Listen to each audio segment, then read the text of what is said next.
नमस्ते बच्चों, कैसे हो। आज हम काव्य 5 हिंद देश के निवासी पढ़ेंगे। विविधता में एकता हमारे देश की विशेषता है, साथ ही साथ विकास और शक्ति का परिचायक भी है। मानवीय प्रकृति विविधता होने में उसमें विभिन्न एक सूत्रता है। तो अब हम इस काव्य की दिव्यता का गान सुनेंगे। तो चलो बच्चों, अब हम आगे का काव्य सुनते हैं।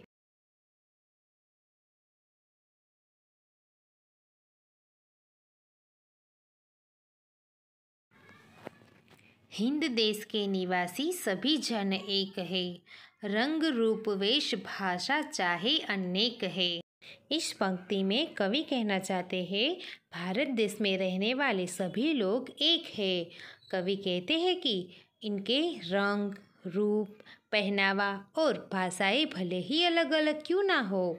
कवि कहना चाहते हैं कि भारत के लोग अलग अलग भाषा, रंग, रूप के होने के बावजूद भी एक ही है। बेला, गुलाब, जूही, चंपा, चमेली प्यारे प्यारे फूल गुथे माला में एक है। कवि कहते हैं कि कुदरत ने बेला यानी मोगरा, गुलाब, जूही, चंपा, चमेली जैसे अलग अलग रंग, सुगंध एवं कद के फूलों का सर्जन किया है, परंतु वे प्यारे प्यारे फूल की माला में गुथने पर एक बन जाते हैं। कोयल की कूक न्यारी, पपीहे की टेर प्यारी, गा रही तराना बुलबुल, राग मगर एक है। इस पंक्ति में कवि कहते हैं कि कोयल की बोली अलग है, मन भावन होती है। पपीहे की बोली मीठी और प्यारी होती है। बुलबुल भी सुंदर गीत गाती है। इन सब पक्षियों के गाने भले ही अलग अलग हो, पर उनका राग एक ही है।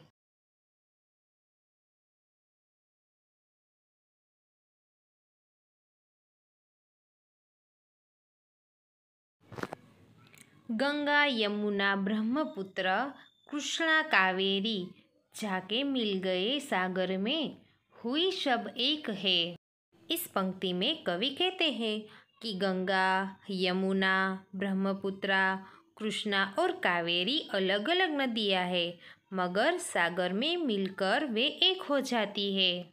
धर्म है अनेक जिनका सार वही है, पंथ है निराले सबकी मंजिल तो एक है। इस पंक्ति में कवि कहते हैं कि भारत में हिंदू, इस्लाम, सिख, जैन, पारसी और ख्रिस्ती धर्म के लोग अलग अलग रहते हैं। उनकी पूजा पद्धति अलग अलग है, लेकिन हर एक धर्म का सार एक ही है। कवि कहते हैं कि इस तरह देश प्रेम में सभी भारतवासियों को एक बना देता है। तो बच्चों, हमें भी एक होके आगे बढ़ना चाहिए, क्योंकि एक होने में ही सबका भला होता है। अलग अलग होने से किसी का कुछ नहीं होता, इसीलिए साथ मिलके रहने में ही सबका भला है। बच्चों, अब हम शब्दार्थ देखेंगे। कूक, कोयल की आवाज़। पपीहा, पपीहा यानी एक पक्षी का नाम। टेर, पपीहा की पुकार। तराना, तराना यानी गीत। पंथ, पंथ यानी रास्ता। निराला, निराला यानी अनूठा। मंजिल, मंजिल यानी ध्येय।